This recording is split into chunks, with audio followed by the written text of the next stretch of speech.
नौचंदी के कवि सम्मेलन में छाया रहा ऑपरेशन सिंदूर। कवि सम्मेलन के प्रेरणा स्रोत हरिओम पवार ने कहा, जिस दिन भारत आतंक पर पूर्ण विजय पा जाएगा उस दिन पाकिस्तान हमारे चरणों में आ जाएगा।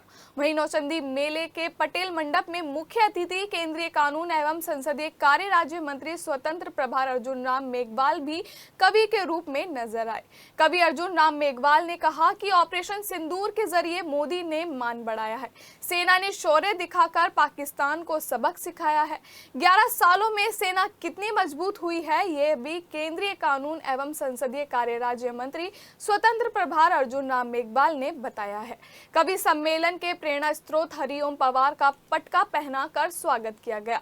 वीर रस के कवि डॉक्टर हरिओम पवार ने कहा कि जिस दिन भारत आतंक पर पूर्ण विजय पा जाएगा उस दिन पाकिस्तान हमारे चरणों में आ जाएगा। वीर रस से ओतप्रोत इस कविता को सुनते ही पटेल मंडप में भारत माता के जयकारे और वंदे मातरम के नारे लगने शुरू हो गए।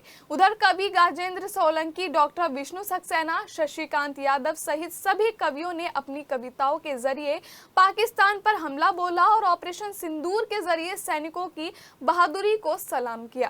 कार्यक्रम की संयोजिका और कवित्री कोमल रस्तोगी ने कहा कि भारत ने आतंकवाद पर किया प्रहार, घात लगाने से पहले सोचेगा पाकिस्तान 100 बार। कवि सम्मेलन के सफल आयोजन के लिए संयोजिका कोमल रस्तोगी, महामंत्री अजय दीवान सहित साहित्य सांस्कृतिक संध्या आयोजन समिति का विशेष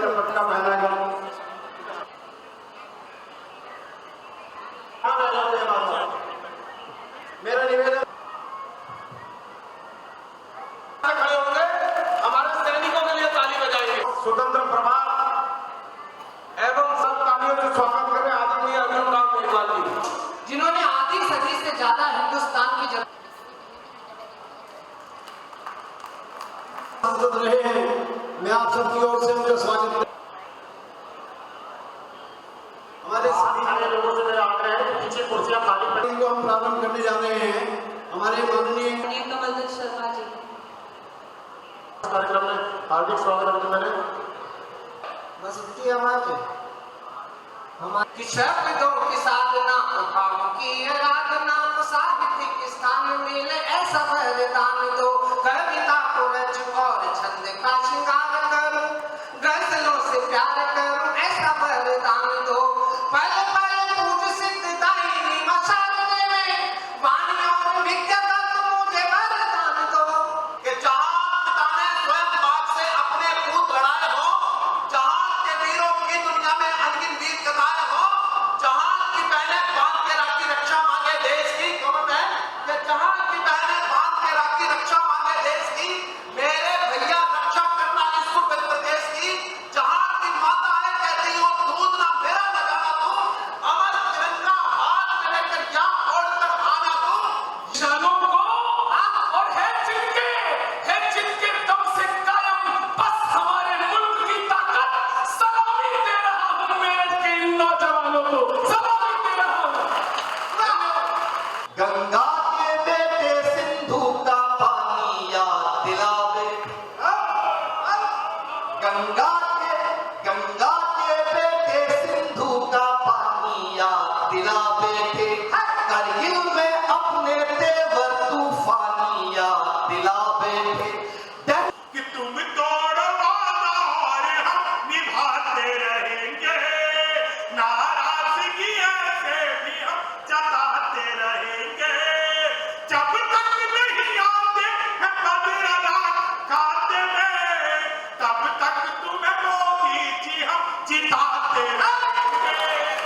कोशिश करेंगे यदि पाँव में तो कांटे एक एक करके निकाले जाएंगे।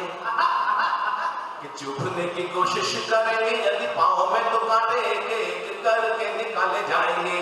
सूरज के सामने तलेंगे जो चिराग सभी अंधियार में बदल वो उजाले जाएंगे। तो दरिया समझने की गलती न कीजिएगा, दरिया समझने की गलती न करिएगा। हम है सुना भी तुमको वहां ले जाएंगे। और बहनों की मांग के सिंदूर को न छेड़िएगा, वरना तुम्हारे शीश काट डाले जाएंगे, वरना तुम्हारे शीश काट डाले जाएगा। 8 सीटें आ गए देश में, अब हम चीते वाले देश बन गए। वो नामीबिया के जंगलों से 8 सीटें भारत में लाए गए और मेरे मुरैना जिले के कूनों के अभ्यारण्य में छोड़े गए। और जहां मेरी दृष्टि गई है, व्यंग की जो दृष्टि गई है, आपकी मोहब्बत मिल जाए, मैं कोलाहल सुनना चाहता हूँ। वो नामीबिया के जंगलों से जब 8 चीते हिंदुस्तान के लिए रवाना हुए, तो बाकी बचे हुए चीतों ने उन जाते हुए चीतों से कहा, बोले भैया हिंदुस्तान में जा तो रहे, लेकिन आप लोग अपना ख्याल रखना। क्या पता वहां की आबो हवा आपको रास आए ना आए। तो उन 8 चीजों ने उत्साहित होकर कहा, बोले हमारी चिंता मत करो काका जी, हम तो यहीं से बीजेपी ज्वाइन करके जा रहे हैं।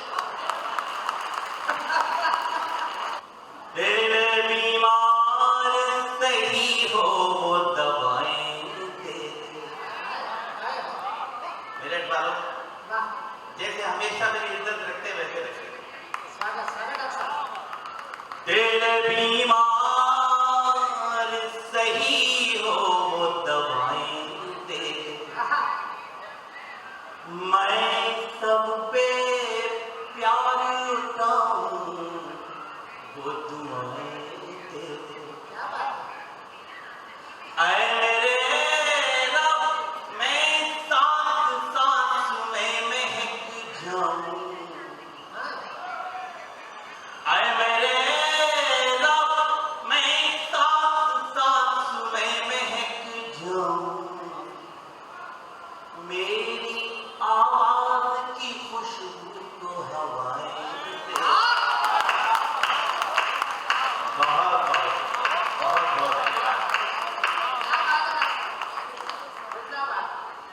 प्रिय शशिकांत इस सम्मेलन का बखूबी संचालन कर रहे हैं और इस मंच पर बहुत सारे व्यवधान भी आए। उस वक्त में उन्होंने धैर्य नहीं खोया। मैं धैर्यवान संचालक का बहुत आदर करता हूँ, बहुत मोहब्बत करता हूँ। एक बात और हो सकती, देखिए आज उन्होंने अपने कविता पाठ का भी त्याग किया है। उन्होंने कविता पाठ नहीं करेंगे, हम दोनों को सिर्फ पाठ। एक बात मैं शशिकांत के लिए आपसे तालियां। मैंने आपसे निवेदन किया कि पहली 4 पंक्तियां ईश्वर के चरणों में, मेरे दोस्तों अगली 4 पंक्तियां आपके चरणों में निवेदन करता हूं, क्योंकि आप हमारे दूसरे ईश्वर हैं। अगर आप लोग हमारी जिंदगी में ना हो तो हम 1 मिनट इस माइक पर नहीं खड़े हो सकते। आप लोग हमें दुआएं देते हैं, तारीफ करते हैं, तालियां बजाते हैं, तो हम तो टूटा फूटा लिख लेते हैं और इस उम्मीद के सहारे सुना देते कि शायद हमें कुछ अच्छा लिखा है। भारत ने हर समझौते का आदी बनना छोड़ दिया, कुछ मुद्दों में हमने बापू गांधी बनना छोड़ दिया, कुछ मुद्दों पर हमने बापू गांधी बनना छोड़ दिया। चंद किराए के गुंडे और तमंचे पिंडी के, धरती अंबर और समुद्र को ये भाषा समझा दो। और जो चाहिए धरती अंबर और समुद्र को ये भाषा समझा दो। दुनिया के हर पंच सिकंदर को ये भाषा समझा दो। अखंड भारत माँ की कश्मीर नहीं होने वाली, कश्मीर किसी के अब्बा की जागीर नहीं होने वाली, कश्मीर किसी के अब्बा की जागीर नहीं होने वाली। 22 सदी का भारत है ये 62 वाला दौर नहीं। हम भी दुनिया के दादा हैं, दिल्ली है लाहौर नहीं। हमने अपने संविधान से 370 मिटा दिया, नेहरू जी ने डाला था जो सांप गले से हटा दिया, नेहरू जी ने डाला था जो सांप गले से हटा दिया। पूरी का उत्तर घर में घुसकर चोट से देके दिखा दिया, पूरी का उत्तर घर में घुसकर चोट से देके। शानदार सुनना और जोश बढ़ाना अपना भी देखना चाहता हूँ। मैं जाने जोश में गा रहा हूँ कि आपका भी जोश में उन्हीं का उत्तर घर में घुसकर चोट से देना सिखा दिया। पुलवामा का उत्तर वाला चोट से देना सिखा दिया। इस बारी तो इस धरती का भार ढहेगा लगता है। ऑपरेशन सिंदूर से पाकिस्तान ढहेगा लगता है। ऑपरेशन सिंदूर से पाकिस्तान ढहेगा लगता है। रावलपिंडी के दिल में जब खौफ दिखाई देता है, उनको सपनों में ऑपरेशन सिंदूर दिखाई देता है। उनको सपनों सिंदूर के जरिए मोदी ने मान बढ़ाया है। ऑपरेशन सिंदूर के जरिए मोदी ने मान बढ़ाया है। मोदी ने मान बढ़ाया है। मोदी ने मान बढ़ाया है। मोदी ने मान बढ़ाया है। ऑपरेशन सिंदूर के जरिए मोदी ने मान बढ़ाया है। क्या शानदार मान बढ़ाया भारत का, बढ़ाया कि नहीं बढ़ाया? ऑपरेशन सिंदूर के माध्यम से सेना ने जो पराक्रम दिखाया, शौर्य दिखाया और पाकिस्तान को जो परास्त किया, पूरे देश में एक ऐसा माहौल है कि पहली बार इतने आतंकी ठिकाने ध्वस्त किए गए, पाकिस्तान परास्त हुआ। उसके लिए आज मेरठ में भी कवि सम्मेलन के माध्यम से ऑपरेशन सिंदूर विजयोत्सव का कार्यक्रम किया, उसमें मैं शरीक होने आया। अच्छा सर, राहुल गांधी जो एक सवाल उठा रहे हैं कि राहुल गांधी जी को देखिए, जो उनके दल के लोग जो डेलीगेशन में गए हैं, उनसे पूछ लेना चाहिए। वो बोल रहे हैं नरेंद्र सरेंडर, इसको लेकर क्या बोलेंगे आप? जो उनके दल के लोग जो डेलीगेशन में गए हैं, उनसे ही पूछ लेना चाहिए उनको। आजकल थरूर के जो सुर हैं वो बदले हुए नजर आ रहे हैं।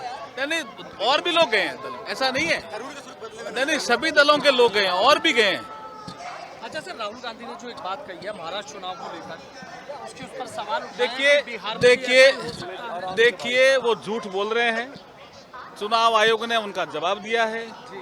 लोकसभा में हमारे निशिकांत दुबे जी ने उनका एक एक जो सवाल थे उनका सबका जवाब दिया है। हमने भी उनके सवालों का जवाब दिया है। वो लगातार ही झूठ बोल रहे हैं। अब ऐसे जो झूठ बोलने वाले जो नेता प्रतिपक्ष हैं, भाई उनको भी समझना चाहिए, इतना तो झूठ नहीं बोलना चाहिए ना। अखिलेश यादव कह रहे हैं 27 में बीजेपी का सफाया होगा यूपी में। वो तो पहले भी कह रहे थे ना, क्या हुआ?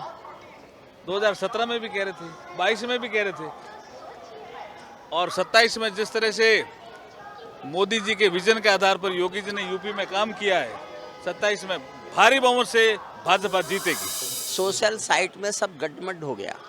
सोशल साइट एक ऐसी जगह बन गई, वहाँ कोई कुछ कर लो, वहाँ दिया जला लो, वहाँ पूजा कर लो, वहाँ भगवान बिठा लो, वहाँ टट्टी कर दो, वहाँ नाक सड़क दो। जिसके जी में आ रहा है वो कर रहा है। सोशल साइट के जितने अच्छे प्रभाव हैं, उससे बुरे प्रभाव भी हैं। कवि सम्मेलन एक ऐसी स्वस्थ परंपरा है, जब सब कुछ बिक गया, अखबार बिक गए, मीडिया बिक गया, अभी भी एकमात्र ये मंच बचा है जहाँ से कवि सत्य कहने की हिम्मत कर सकता है, सरकार की आंखों में आंख डाल सकता है, व्यवस्था की आंखों में आंख डाल सकता है। एकमात्र ये मंच बचा हुआ है। इसलिए हम इस मंच का बहुत महत्व मानते हैं और इस मंच को बचाए रखने का हर संभव प्रयास करते हैं। ये ही एक मंच है जहाँ से हिंदुस्तान की सत्ता को आईना दिखाया जाता रहेगा। कुछ ऐसे लोग हमेशा रहेंगे जो सत्ता को आईना दिखाएंगे। जहाँ लगेगा कि कमी है, कविताएं राजनीतिक व्यवस्था के सांस्कृतिक संशोधन है। हमारा कोई विरोध नहीं है, हम विरोधी नहीं हैं, लेकिन हम व्यवस्था की अव्यवस्थाओं के सांस्कृतिक संशोधन है। सरकारें अपना काम करें, अच्छी नहरें बनाएं, अच्छी सड़कें बनाएं, अच्छे हवाई अड्डे बनाएं, नदियों को साफ करें। देश को सुंदर बनाने का काम सरकार कर सकती हैं। आदमियत को सुंदर बनाने का काम, आदमी के अंदर लोकतंत्र का जन्म देने का काम, आदमी को लोकतांत्रिक बनाने का काम केवल साहित्यकार कर सकते हैं, शायर कर सकते हैं, कवि कर सकते हैं, सरकारें देश सुंदर बना सकती हैं, मानवता को सुंदर कवि बनाएगा, शायरी बनाएगा, ये मेरा विश्वास है। अच्छा, एक ये है कि जो नौचंदी मेले को आपने कहा, वर्षों से आप यहाँ आ रहे हैं। मैंने 28 साल संयोजन किया है और मैंने दिल से बोला कि इतना अच्छी व्यवस्था मैं भी कभी नहीं कर सका। शहर में कितने होर्डिंग्स हैं, कितना इसका प्रचार किया गया है, किस तरह आधे जितने लोग बैठे हैं इससे ज़्यादा लोग वापस चले गए, क्योंकि ये पार्टीशन का एक गलत निर्णय हो गया। ये पार्टीशन नहीं होता तो ये हॉल पूरा भरता। आज इतने लोग यहाँ कवि सम्मेलन सुनने आए जो लौट गए, मुझे फ़ोन पे फ़ोन कर रहे हैं, हम इसलिए लौट आए कि वहाँ जगह नहीं है। ऐसा पहली बार हुआ। पहले होते थे, पूरा हॉल पीछे तक भरता था। इसकी 2200 की कैपेसिटी है, ये 700 पे ब्लॉक कर दिया गया। ये केवल 700 कैपेसिटी पे इसको ब्लॉक कर दिया। सेना और सरकार दोनों के लिए समर्पित ये कवि सम्मेलन है, क्योंकि हमारा फर्ज बनता है कि हम उन सरकार और सेना दोनों का अभिनंदन करें। मैं यही संदेश देना चाहूँगी कि एकजुट रहिए, साथ रहिए, क्योंकि जो भी होता है वो संपूर्ण भारतवर्ष के साथ होता है। जब मोदी जी को चैलेंज किया गया तो खाली मोदी जी को नहीं ललकारा गया था, वो देश के 140 करोड़ भारतीयों को ललकारा गया था। इसीलिए यदि हम सब जाति और धर्म भूलकर एकजुट रहेंगे तो कोई भी हमारा कुछ नहीं बिगाड़ पाएगा।